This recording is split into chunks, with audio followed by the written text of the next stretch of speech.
Po, magandang hapon po mga idol at tanghali. Magandang tanghali po mga idol.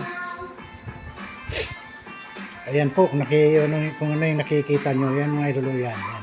Yan po na yan, naka-idol, nakabalot ng tray, yan.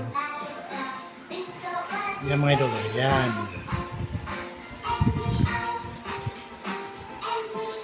Ang laman yan mga idol, naka-prepare na yan na lasagna.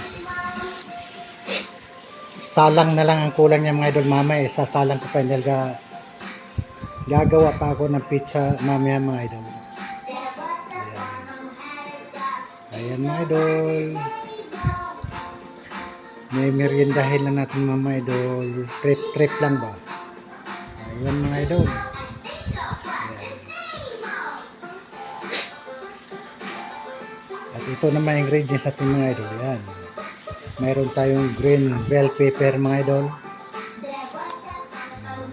Ito naman chopped pineapple. Ayan. Ito, kung alam nyo ito, ayan, mushroom. Ayan mga idol. Ayan, gagawin ko yung mamaya mga idol, ando. Gagawa ako ng dough mga idol. Pero itong oras na ito mga idol, aalis na kami. Kaya yung lasagna na yung mga idol, mamaya ko pa isasalang yan pagbalik ko. Dahil kami pupunta ng school mga idol, ihatid namin yung bata mag-aaral. Kaya ito, prepare lang ito mga idol, yung pizza. At saka itong harina ko. Yan, na all-purpose. Yan mga idol, all-purpose flour yan. Gagamitin ko para sa ating pizza dough. Kaya yan mamaya. Ayan. Matagal-tagal na rin mga idol, di ako nakagawa na uli ng pizza, pati ito, yung itong lasagna mga idol. Mamaya mga idol, iba-vlog natin uli yan. Pagkaluto na. Pagsalangan, pagluto mga idol. Yung ating lasagna, hindi nyo na makita mga idol, naka-cover na yan, naka-prepare na lahat.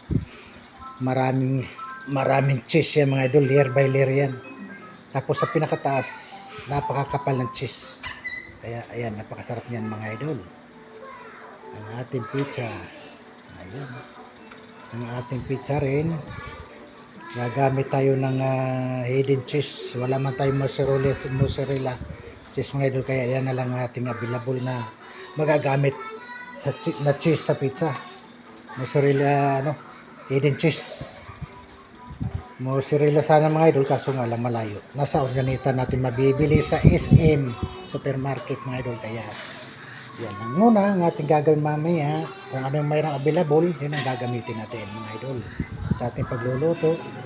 At ito naman mga idol yung lasagna natin. Naka-kompleto na yung topping, cheese, quick melt cheese ang ginamit ko dyan mga idol, para melted na melted mga idol.